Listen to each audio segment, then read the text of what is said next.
Hi everybody, this is April Miller and I'm going to be talking about the Southern Association of Colleges and Schools and their accreditation standards for technology.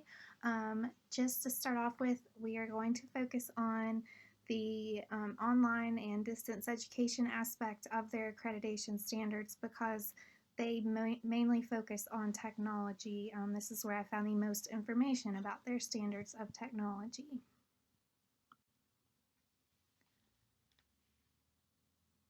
The commissions on colleges for the Southern Association of Colleges and Schools have a mission that they focus on assuring educational quality and improving effectiveness of its member institutions. Their core values include integrity, continuous quality improvement, peer review and self-regulation, accountability, student learning, and transparency. ETSU is a Southern Association of Colleges and Schools accredited institution. So in order to get accreditation, the schools have to earn it, and it is a renewable status. They have to essentially reapply after a certain time period to continue their accreditation. Accreditation is a form of self-regulation, and it is a peer-reviewed process. Requires institutional commitment and engagement, and the Southern Association of Colleges and Schools have many different expectations of accredited institutions, including quality enhancement through continuous assessment and improvement. They have a very high focus on integrity. They have core requirements, comprehensive standards, and federal requirements that are associated with their accreditation standards.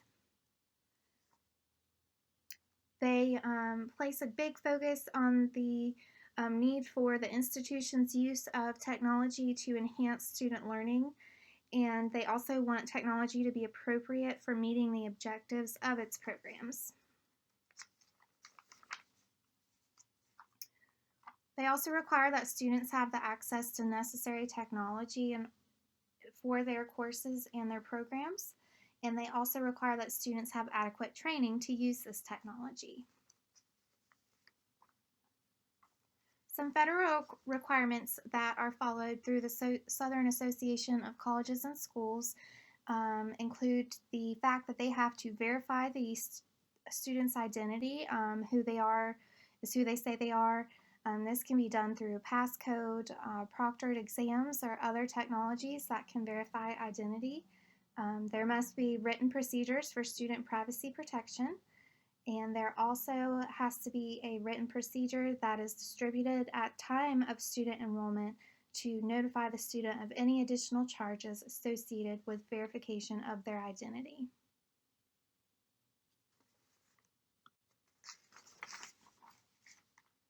The Regional Accreditation and Student Learning Council has provided a guide for institutions and evaluators, and in this they focused on the fact that students must attain skills in technology that is appropriate for their program of study. Institutions need to have plans for acquiring, replacing, and updating technology. And they also ask the question of the institutions that they review of how does technology align with educational goals and objectives.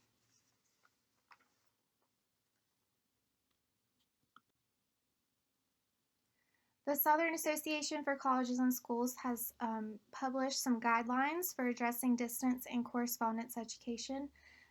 They state that there needs to be the appropriate use of technology for each program. The expectations concerning technology need to be clearly communicated to students. The technology needs to enhance student learning. The technology needs to be adequate and updated as needed. The institution needs to train their faculty in order to use the technology. They need to provide assistance in use of technology to students who request it or need it.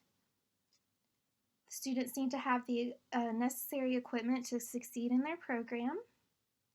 And the budget for funding distance education needs to reflect these technology costs.